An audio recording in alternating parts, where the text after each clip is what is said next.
Good evening, everyone.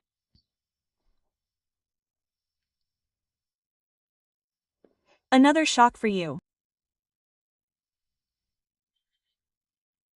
Since my life has been very full of very difficult, sad events. I tell you from time to time so that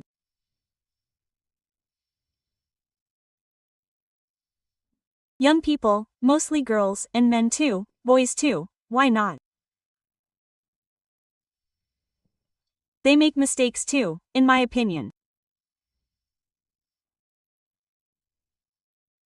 This is the story of my youth, so that you all, guys, be very careful, even when it comes to those people you've known for many years, and you think there's no danger from them.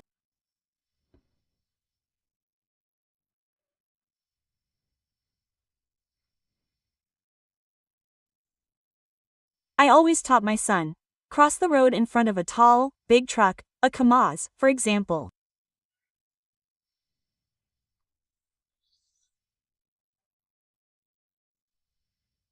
When you cross the road, be sure to wave to the driver and cross only when he sees you.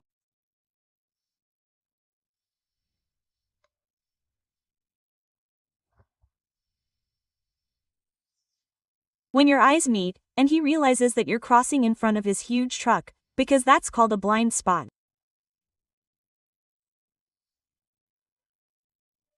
The driver can't see there. Very often, old ladies break away and run in front of a bus or a KAMAZ. I think I'll quickly run across now. They don't realize that the driver can't see them. He sits really high up in his cabin. It's like walking quickly in front of a balaz, he won't see you.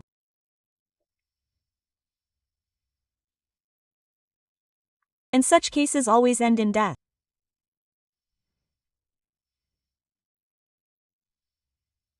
Why was I so careful and taught my child like that?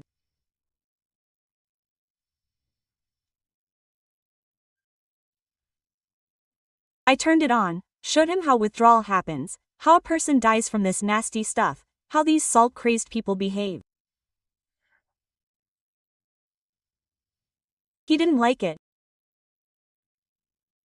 I wanted him to see how they vomit, how green they are, how they catch stars, how they bend, how they run out naked. I didn't hide this world from him.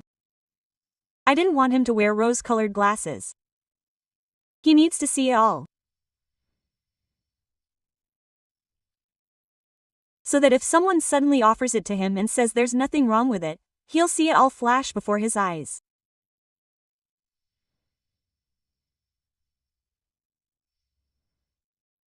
And I always warned both him and my niece. Be vigilant. There was this non-human family where an old grandmother asked the children to help her carry her bags. They and their son would later eat and cook these children. So, if your grandmother tells you to carry it home, it's a good deed, of course, you should do it. But sometimes it's better to be careful. Carry it to the entrance and ask an adult there to help you. At the very least, that will protect you. At night, never run toward a scream if you hear something happening, because you might not be able to fight off the person if there's a crowd there and they'll beat you up. And at the same time, they might be luring you in on purpose. Call the police. I called many times when SOCON was watching. I saw it there back in Volgograd, when I lived in Volskoy, when a woman was being beaten near my windows. I called, of course, the police came, and it saved her 100%. There are many such cases. I didn't count on my own strength. I saw that I couldn't. But I definitely called, they are obliged to come. You can save a life that way. Don't be indifferent. My friends and I have saved and rescued girls many times. Once, near the metro in Moscow, I see a guy pulling her by the arm, sort of tugging at her jacket, and she says, "Leave me alone, let go." We approach. "Young man, what's going on?" He says, "Move away, it's none of your business." I say, "No, it's my business. I see you're attacking a girl." Quote, "He's my wife. And she's there, girls, please help." I ran away from him with our child, and he's chasing me. He shouldn't know where I am. We grabbed him together and held him. And she broke free and ran downstairs. She screamed, "Thank you," and ran away. He was struggling. We were holding him under inhuman conditions with all these efforts. And he probably held him like that for about 3 minutes, then he threw us apart and ran away. But he hardly would have caught up with her, she had already left. Sometimes in life there are situations when you are taking a risk, there is no way out, you have to help. One time there were some hooligans standing there, there was a young girl. I got out of a taxi and was walking home. It was already late, closer to 12 o'clock at night. And they were standing with her, talking, apparently saying something. It was clear that she was trying to break free, she was scared, and they were very hooligan. I went up to her, grabbed her by the scruff of the neck. I said, "Nastia, I will look for you for a long time." "Such a bastard," I said, "the whole family is looking for you. Look, Dad and brother were just walking by the store. They will come here any minute." I pulled her by the jacket, and she obediently, like a calf, ran after me. Those guys were standing there, and my words that my brother and Dad were walking over there now scared them a little. We quickly walked behind the store. I took her to my place. I said, "Come on, go into the entrance for now." Then they called from there were no cell phones yet, they came downstairs an hour or so later. We called, her family came and picked her up. An ordinary student had gone out with her friends to a disco, they left, abandoned her there. And there she was, walking alone, and then this group of hooligans. I think if I hadn't just walked by there, well, something bad would have happened. And all my life, such incidents, such moments have flashed before my eyes when I intervened and helped. I was sitting in a cafe in Volgograd in the summer, so tired. After an exam, I was sitting, having a coffee and taking some notes. It's my favorite thing to do, to sit and take notes. By the way, there are some very interesting incidents connected with notes. Across from the Polytechnic there was a summer student cafe. Well, across from ours, and so on. Who knows, Volgograd, there's this little island there. 2 highways. Going in different directions and this little island, a park, a forested park area and a cafe. I went to, sat down, got some coffee, wrote, took notes and saw they brought me some treats. You don't have any other desires, preferences, basically, it's all swirling around me. I can't understand. I paid, naturally, and left. And the next time I came, that girl came up to me again. I said, "Girl, listen to me, why is everyone paying so much attention to me?" And she leaned over to me quietly and said, "We have a headmistress," she said, "she just thinks you're an inspector." I came, so I'm taking notes, what's going on there, where it's dirty. I smiled, I didn't say anything, I was just a little scared that they'd beat me up there. If they found out I wasn't an inspector, just, you know, how it is, then you'd just, oh, well, get out of here. I didn't say anything, I just never went to that cafe again, didn't want to scare people or make them stressed.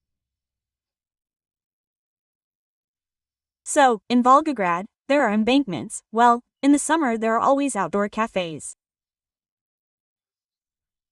And I'm sitting there drinking coffee, a young man comes up and sits down across from me. We started talking about everything. He said something, asked a question, and I started talking to him. It turned out he was divorced. His wife fell in love with someone else, left without a break, and so on. I simply explained to him that sooner or later she'll still be asking for alimony through the courts and all that, right? So, you have both responsibilities and rights. You can see your daughter, she's obligated to let you see her. So, we talked, and he said, you know, I seriously wanted to go hang myself today. I just talked to you, and it wasn't by chance that I met you. I'll do just as you say. Quote, and he kissed my hand and left. There have been many such cases. What I mean is that even the most dangerous moments in my life weren't just given to me. I was thrown into all sorts of situations like this, apparently so that I could help people and help myself, and gain experience. I want to tell you two not very pleasant cases. It's very unpleasant, disgusting to remember all of this. I wouldn't say this is a revelation, because revelation is, after all, your personal life, your life. Well, it's my life too, of course. But what happened to me, and this is to say, be very careful and be wary even of people you know.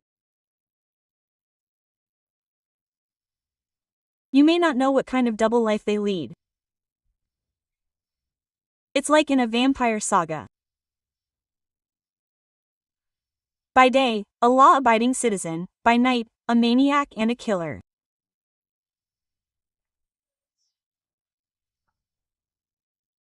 I had a girlfriend. I wouldn't even say a girlfriend. A girlfriend is a friend, girlfriend. We'd see each other sometimes, at a cafe, or go to a restaurant somewhere. Very rarely. She studied at our polytechnic, I studied at the Serafimovich Polytechnic. First year. How old was I there? 19, I guess. Life had just begun. We're all so smart, we know everything, we understand everything. We can handle anything, we're not afraid of anything. And one day, she said to me, let's go to some cafe, I don't remember, Savannah or something, a nightclub, cafe, restaurant, something like that. Quote. We went with her, danced, and her parents weren't home. Her parents are there, teachers, by the way, such an intelligent family. And she says, let's go for a little walk, and then we'll come spend the night at my place. So I agreed. We went somewhere.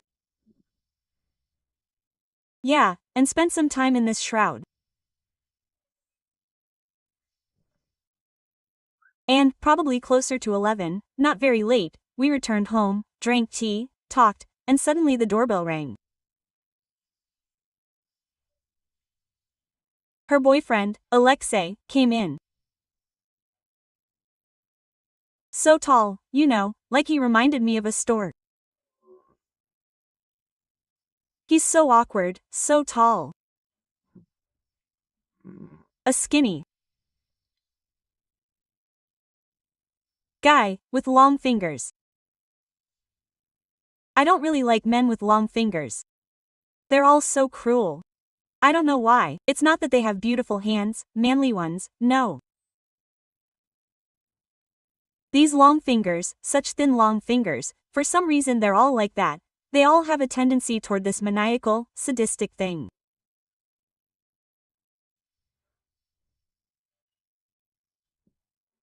Well, he didn't come alone, yes, with a friend now, I don't remember his name, Igor or something, but they came, sat down, talked. Where are you from? Where are you from? They sat down, you know, started chatting about something. And he was a little tipsy, and I don't really like talking to drunk people. I say, Oksana, I'm going to go to bed, you two sit there. And I say, mouths, and good. She led me, to her mother's room, or something, I think, or an office. And there was this big sofa. I just lay down, and threw the blankets on and went to bed. I fell asleep quickly, and through my sleep I heard the doors close. But I thought, so they left, that's it, she'll go to sleep now. And after a while, such a crash.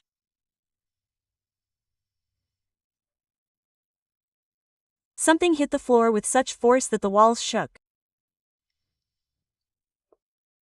I jumped up and so, I ran towards the kitchen. Well, basically, into the hall. The kitchen is there, in that direction. I look. Oksana has creepy eyes. She's huddled like this in the corner. She's squatting just a little bit. There's a TV next to her, smashed on the floor. Well, everything is lying around. Well, the lamp is on. Not a bright color. Oh, the light. Well, you can see everything that's going on there, because the light was on in the hallway. Everything. And this bastard is standing there with a knife, a huge kitchen knife. He's holding it down like this. And on the knife, you see, there's red blood. Someone was stabbed with this knife. I didn't understand right away. Then I saw, you see, there's blood from his shoulder, his whole shoulder is red. That's it, because she was wearing a burgundy shirt, so it was impossible to tell the difference. When she stood up and was barely moving, I realized that he had stabbed her with a knife. And he turned to me. I haven't seen this guy often. Maybe 4 times before this. Sometimes he would see her off there, sometimes they would sit there and talk, joke somewhere, all cheerful, seemingly so good-natured.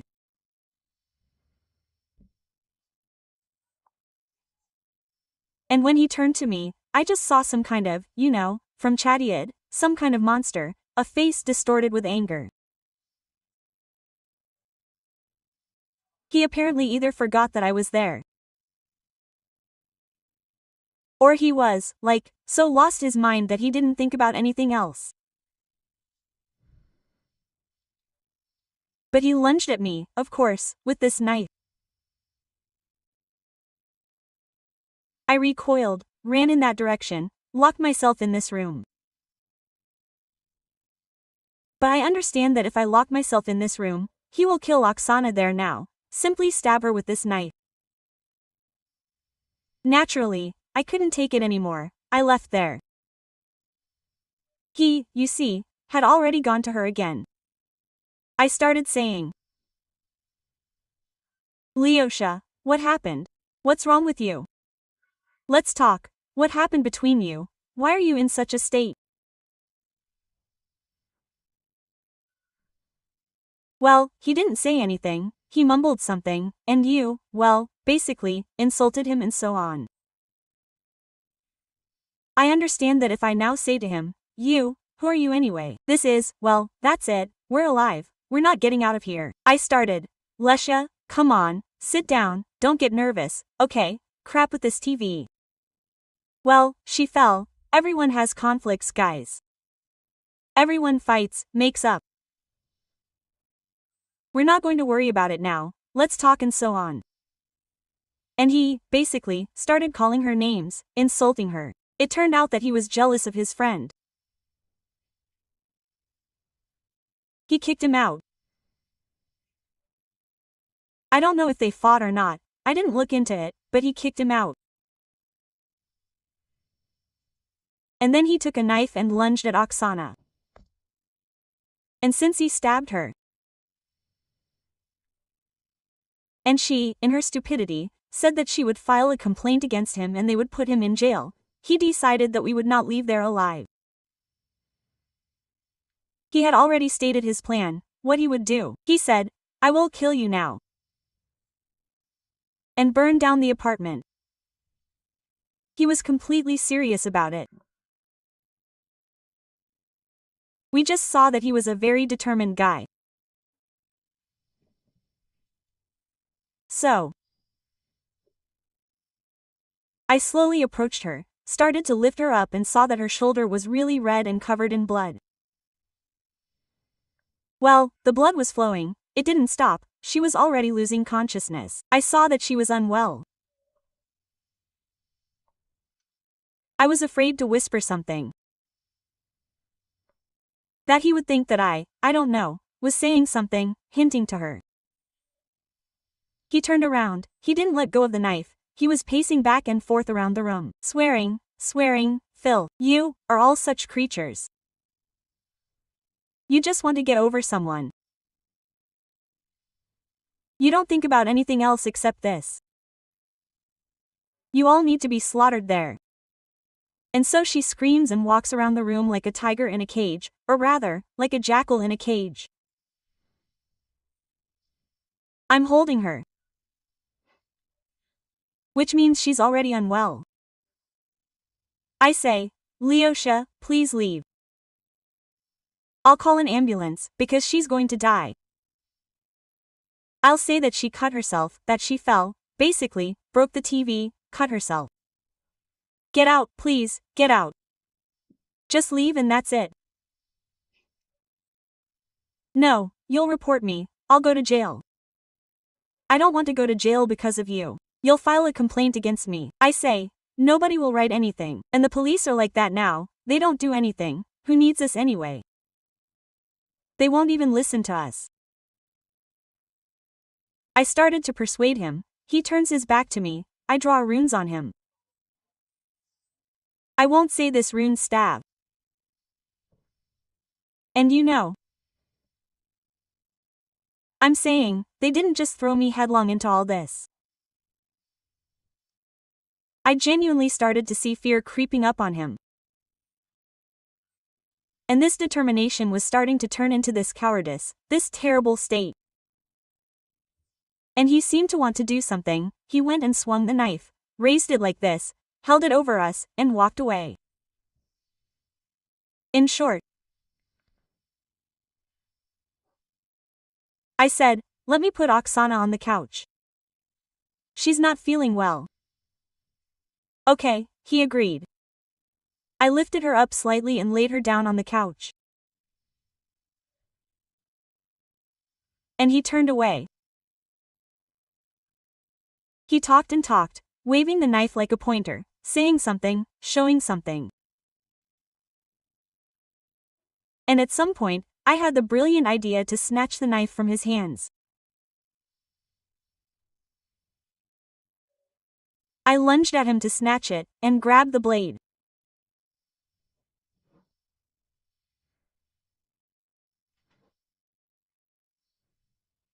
That blade cut my lifeline and changed it that day.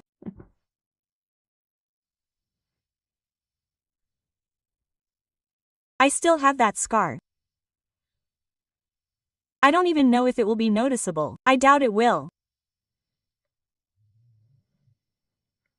There's hardly a little bit, but you wouldn't understand that it's too early. I mean, it was a long time ago. And he, of course, you know, it felt like with my touch, everything I brought this fog onto him, it all went to hell. I mean, I touched him, and it all went to hell. He didn't give me the knife, of course. But he lunged at me. He grabbed my shirt. And when I tried to break free, he tore it. My chest was practically exposed. I'm telling you now and I'm smiling, yes, it's somehow ironic. It's a kind of defensive method. But I wouldn't wish these feelings on my worst enemy at that moment. I fell on the couch next to Oksana, and he lunged at me with a knife and held me like this. I'm holding his hand with both hands. He's already bringing the knife to my neck. I'm holding it with both hands.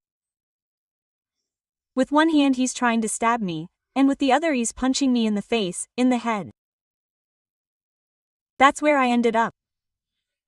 And then I don't know, I gathered my last bit of strength. I feel like I'm passing out, because the blows to my head are so strong that I'm already starting to feel sick. I've already gone limp. I gathered my last bit of strength and kicked him so hard in the stomach or maybe in the groin. I don't know where I ended up. I wasn't in such a state that I could, immediately understand. And he just moaned, then fell back, hit his head. He felt sick. I thought I killed him. And that's when I ran out and called for help. There were some neighbors nearby. They, you see, came running while I was knocking. It was 1 or 2 in the morning, somewhere around that time, I don't even remember exactly. While I was knocking, ringing the doorbell, while they ran out in their underwear, while they realized what was happening, there were no neighbors nearby. I had to go down to that 5-story building, so they lived on the 4th floor. I went down to the 3rd, there was no one nearby. Some deaf old woman once lived there. And that's it. This is their apartment, big apartments, Stalin-era buildings. And while we were talking, when we go in, he's gone. And the knife is gone, and it's gone. Only Oksana, she's lying there in this state. They called an ambulance, they took her there. So, I was there until the morning. This bastard, as it turned out, ran away with the knife, went out, took the knife with him so there would be no evidence. He ran away, so while I was going, he must have come to, realized what was happening there from the screams, and he hid in the entryway. So we went home, I assume, because if he had run downstairs, we would have seen him hiding somewhere, so thoughtfully. And when we went into the apartment, he apparently secretly, quietly, went out and ran away. Quickly, here and there. They didn't have these cell phones back then, but rarely did anyone have them, to call their parents. They knew me, they came in the morning. I, naturally, told them everything. This Lyosha had gone somewhere, hiding. They wanted to open a case against him, especially when they themselves called the police for live injuries. The local police officer came and spoke with us. But then the case was somehow brushed aside and disappeared. Why? Then, as it turned out, this Lyosha's parents came to her parents, begged, pleaded. In the end, they paid off with a large sum of money, which he deeply regrets. He himself doesn't understand what came over him. He was drunk, please don't ruin his life, and so on and so forth. Well, they agreed. What could I do? They never saw each other again, of course. They changed the locks. She went to stay with her aunt in Krasnodar for a while. Then we never saw each other again. We messaged each other on Odnoklassniki a couple of times and that was it, and we lost contact. I can say that they were afraid of scandals, and all the neighbors found out what happened. But the thing is, they were seeing each other and everyone knew that they were supposed to get married. They were a couple. It wasn't some kind of fleeting connection, where it would be shameful that someone came to her or something happened. No, they were a couple. Everyone knew. Her parents knew. They talked to each other. But he did this. Of course, I would like to see such a person in prison, because such people are dangerous to society. The person who did this, he has done it more than once.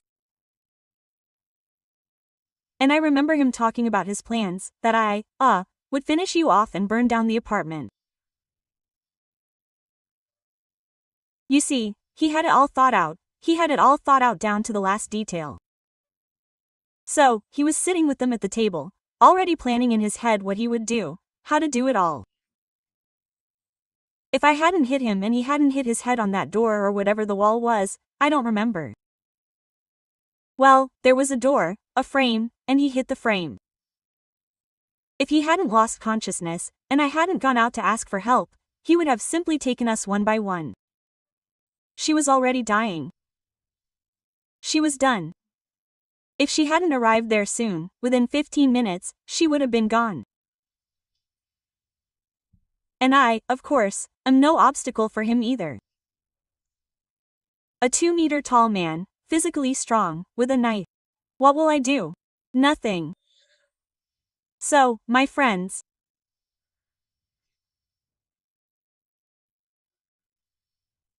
be extremely careful even with people you know, because we don't know what's in a person's head.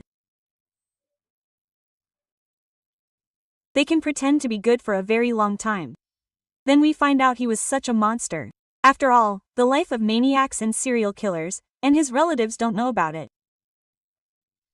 They, spend holidays with them. Look at Chakotay's family photos. What a good, kind, loving father and grandfather he is. Everyone is happy, everyone is hugging. A happy family and relatives. So what? And in the end, who was he? What was his second life like? I'm sure this Lesha has beaten his wives like that more than once. Maybe he's divorced 100 times already and maybe even thrown knives, or maybe he's already in prison. Who knows? I'm sure so. It doesn't end with just one time. That's what's wrong. You know, a person can lose his temper, get angry, behave inappropriately, especially in his youth, hit, rush, insult, swear, leave, get offended. But when he carries a knife and simply sets out to stab you and burn down the house, excuse me, that's no longer a mistake and not youth. This is a calculated maniac. And he's calculated. Look how he ran away. He ran away secretly. He ran away right away and took the knife. So they couldn't say, well, it was their knife, their kitchen knife. He didn't bring it with him, but he took it, apparently threw it away somewhere. He probably thought that if he did this, no one would be able to prove that he was the one who struck. That's basically it. The second story is no less terrible, although there were no knives thrown, but there was moral violence, which is even more terrible or no less terrible.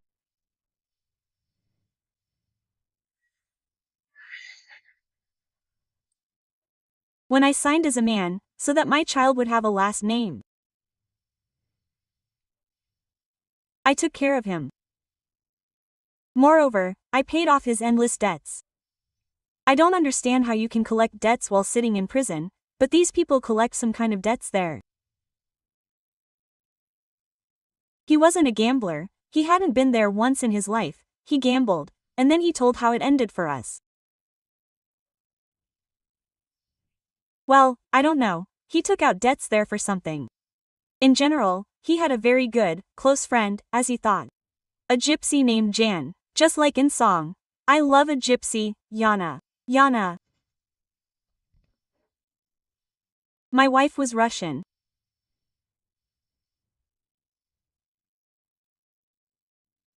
She had a daughter from her first marriage with another man and a daughter from him too.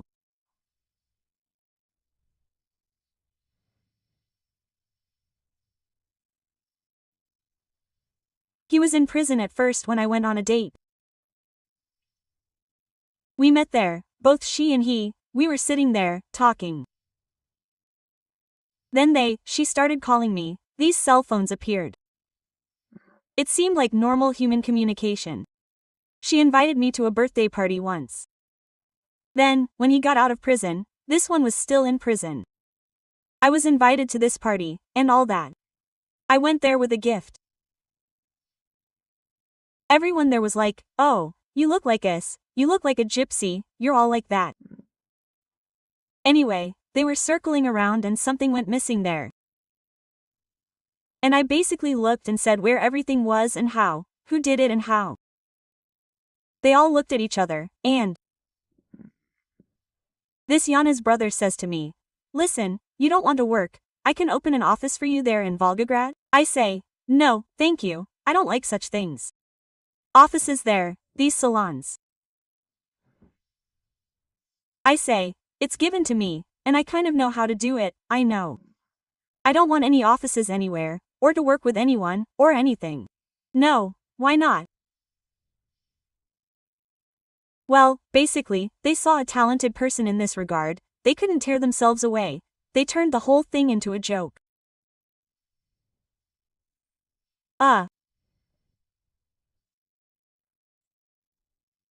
Then I find out that they hinted to me that he took money from Yan, in general, some kind of debt and so on. Well, we're friends, it's okay, don't worry.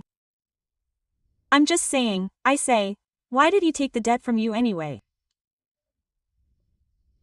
What is he missing? And how much is the debt? Well, basically, a certain amount, a considerable amount, and you can't say how, you know, it's astronomical.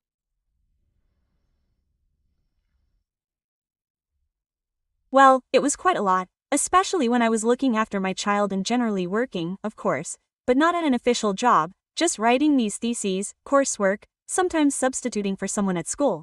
I didn't have that kind of opportunity.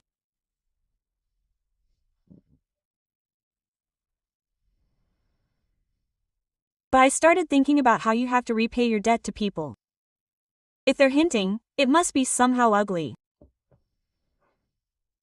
We were walking one day, and they took me to the market, supposedly going to the market together.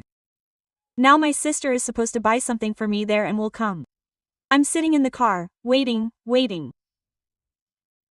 They arrived very quickly, drove off. Well, I didn't quite get it, I'm naive, you know, when you're far from such things, you don't think about what people do. I'm looking at their photos. This is Yana's brother, this is his wife, so they were on vacation in Sochi. And I'm looking at the photos, and I don't see a gypsy woman there, dressed in traditional clothes. And don't take this as a desire to somehow discredit these people. Absolutely not. There are normal, decent people among them, there are artists, there are, scientists, there are actors. There are quite a few normal people too, actually. But there are also a lot of people like that, you know. And they are dressed, you know, very modernly. In general, here they called themselves Abkhazians. Here they passed themselves off as Georgians. I can't understand why they passed themselves off as Georgians here, and as someone else here. They went there as an Abkhazian family, supposedly on holiday in Georgia. I understood that later.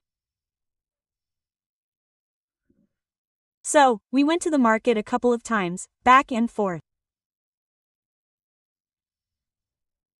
Well, I work, I'm kind of friends with these people, sometimes I go and find out what's going on. They wanted to file some kind of amnesty there, basically, something else for him. Not an amnesty, she said it incorrectly, parole ahead of time, so that he would be released. Now someone would say to me, why the hell did you even need this, to find out, to write some statements, to ask for something somewhere, to pay someone something, so that they would all be released, come to me, I would dress them, put shoes on them, give them money, and they would leave. This man sent everyone to me. Not only did I support him, but everyone, this entire zone. Everyone needed help, everyone needed this, in general. Why did I need this at all? Why didn't I ever say, listen, you, not only do I satisfy all your needs, but you also send some prisoners to me. Here, come, my wife will help you there. Quote, they go, I go with them to the market, dress them, put shoes on them, give them money, buy tickets, goodbye, well, I'm not stupid, there, well, what else am I with youth is such stupidity. Now I'm thinking, I would never do such things now. I would tell them to go to hell. Who are they to me anyway?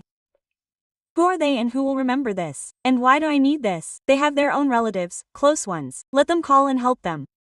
What is this? And in general, normal men would come like this to a woman who is supposed to walk, put shoes on and send her home. But you have some kind of crap there.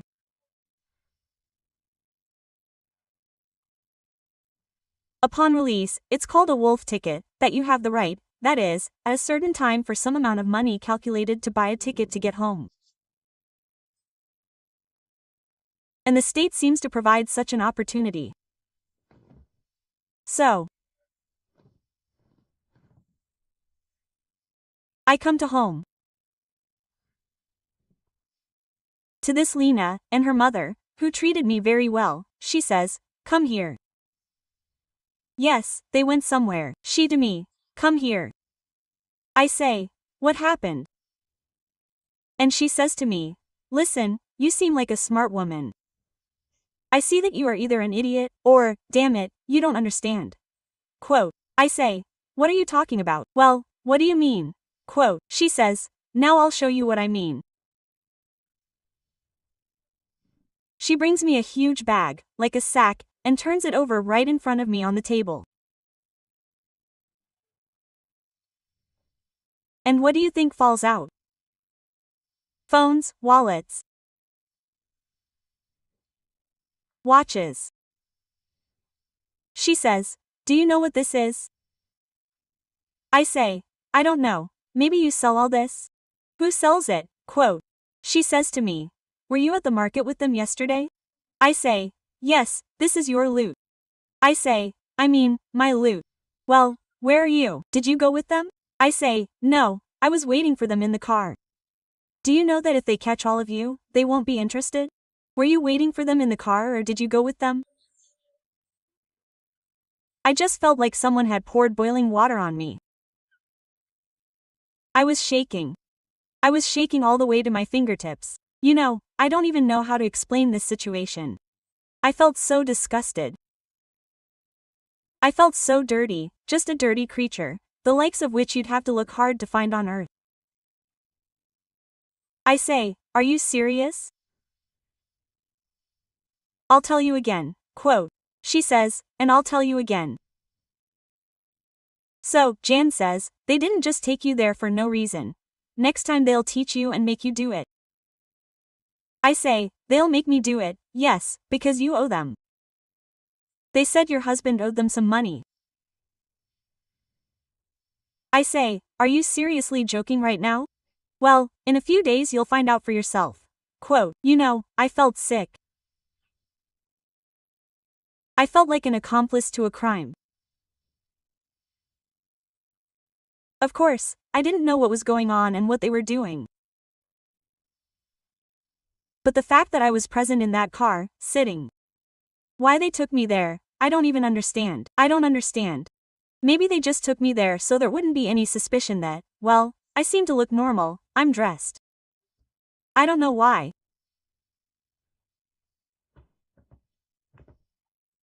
And I just felt sick. I waited for them. I waited and said, "I don't understand. Did you want to make me out to be a thief or something, a pickpocket?"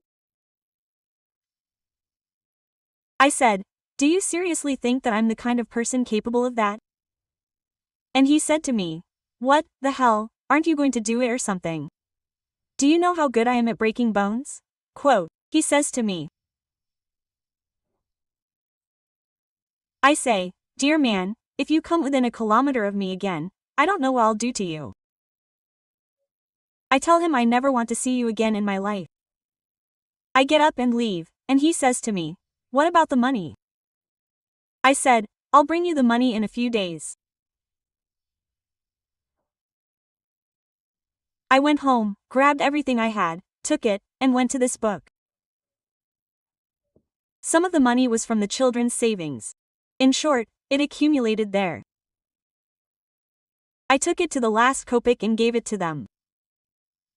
But they didn't need the money. They needed people they would use in all this, you understand? And he started threatening me. "Well," he says, "take care of your child now. But I want to tell you one thing. Anyone who threatened my child, from that day on, Everything good in their life ended. I didn't even have to do anything. Maybe because they can't, but that's how it is, because my ancestors take care of my son. He is the continuation of my family line. And I said, I hope you choke on your poison. I said it to his face and left. His wife shouted after me and ran after me. Wait, wait. She was scared by these words of mine, because she had witnessed what was happening several times. And so she got a little scared. I didn't even look back. I said, go to hell. Thieves, bastards, damn it. And I left.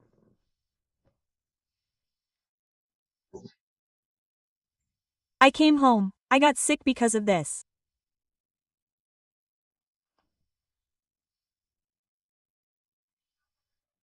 You know, this conscience of a person who is never capable of doing such a thing. My friends invited me to their place, asked me to sit there, if they had, for example, large groups of people and so on, so that I could be there when they left, came in, because they didn't always trust that nothing would go missing at home. I sat there, watched, they called me, my aunt called me, because we had relatives, well, not blood relatives, but there was Swadia and so on. Their children loved to do such things, steal something, swipe something. And I was there, they knew that they trusted me with apartments. I went in, watered flowers, fed cats. No one would ever say such a thing about me. I once received a package that was someone else's. Well, they sent it with similar names. So, I went to the post office and asked whose it was, and left my number. They called me later, and when the girl came to pick up the package, she contacted me. I went to this metro station and gave her what was hers. Well, the last names are the same, and they gave it to me without looking because I often picked up packages. I didn't sleep that night until she called me to give it to me. I thought, what if I go somewhere and don't give it to her? This is not my thing. And then, you see, it turns out that I'm an unwitting witness to such things. I got sick. I thought that I would be, well, I just don't know. I won't get out of this depression. I suffered a lot. I blamed myself so much for getting involved with these people. I got dirty because of these people. You see? We think, well, what difference does it make? We're not responsible for other people's actions, right? But when you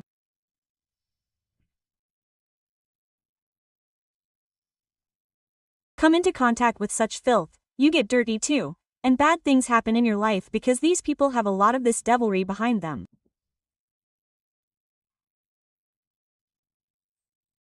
They steal, they cheat, they take other people's tears, you know, other people's pain. It's a whole burden on these people.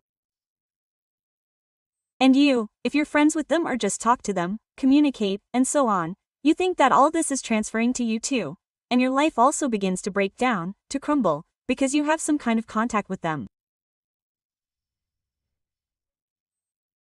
I simply felt such disgust for myself that I didn't bother to pay attention.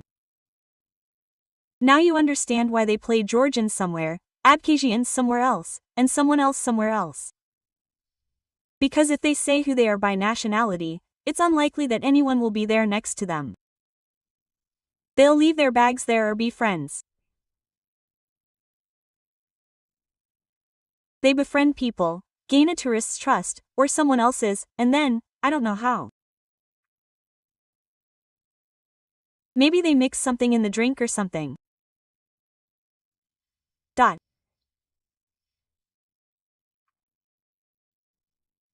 And they live peacefully. These people peacefully book a banquet hall there.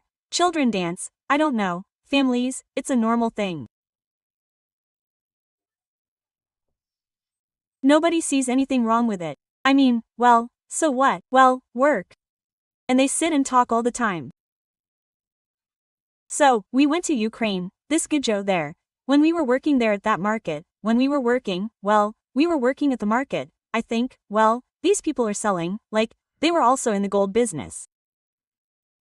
Well, they're selling, probably fur coats. That we worked at those markets there, when, oh gods, when I realized what kind of work this is, who they are, what in general, who I got involved with, my hair stood on end. I'm at home. What's wrong with you? Something's wrong with you. I say, it's fine. I couldn't forgive myself, even though I had nothing to do with it, but I couldn't forgive myself for being part of this dirty story, you know? 3 months pass. I went to the market to buy some things, I don't remember, I wanted a robe or something. Volsky Market is central. And suddenly someone calls my name. I turned around, of course. There comes Lena, his wife, running. When I saw her, I felt such disgust. I turned away and walked away. I said, your mother, I don't even want to see you. She runs up. Well, wait, just wait a second, please. What are you offended about? Wait, I need to talk to you. I say that I need more. I gave you your money. That's it, leave me alone. She says, you know that Yan, she says, drowned. That's why I ran after you, because you said that word to him, so you'd choke on your bile. I say, what are you talking about, choking on bile or something? She, no, he's in the Volga, drunk at the wheel, he crashed the Volga. Do you understand? That's a pun on the Volga. The Volga fell. There were some guys there, grilling some shashlik, all that stuff. And then they said that some guy, well, in the Volga, fell into the Volga. He fell in and couldn't get out of the car and died. Well, he drowned. And now let those who curse my child or try, I don't know, or wish him death, or threaten him, think many times about how they guard him. And my words really shook me. He choked. Indeed, this is not an easy death, a terrible death, in fact. But not only because of me.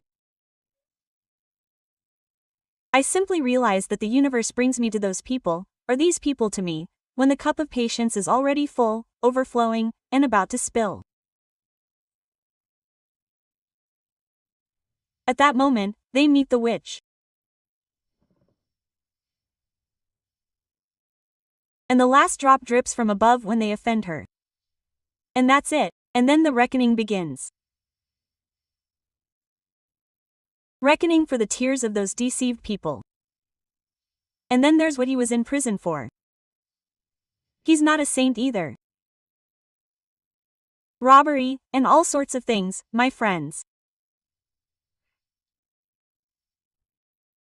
So listen to smart people who have become smarter with time, and learn from other people's mistakes, don't repeat them. I won't lecture you now about what and how, but I think you'll learn a lesson from my story.